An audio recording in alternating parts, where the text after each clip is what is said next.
top municipal most wanted person. Siko patol sa joint warrant operation. Detalye sa report sa Ronato kini pinagi sa pagpamati ni Katropa Eric Panono Tamaro. Live report.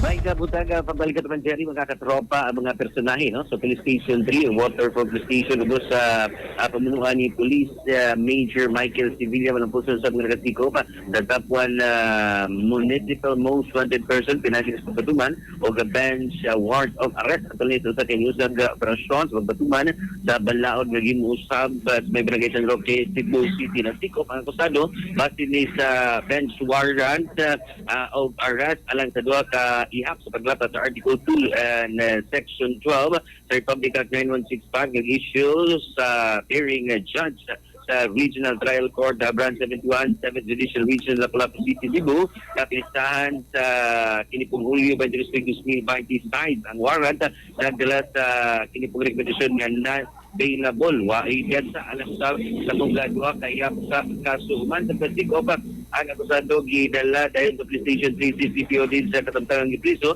samtang nagpaabot sa tukmang disposisyon sa kaso ang mamalapusong operasyon napakita sa ligon nga pagsalig sa Cebu o pasalig sa Cebu City Police Office ubos sa pagpamo ni Acting Director Police Colonel Ricky Sumalting wagi hunong ilang pangitaon ang mga wanted person o pinangita sa balaod di patuman ang warrant ikan kope o ipatibabaw ang balaod sa pakisabayong sa ubang mga ahensya sa pagpatuman sa balaod. So far, ito man sa rin tugas-sikat sa Police Station, sa Waterfront Police Station, mga katropa.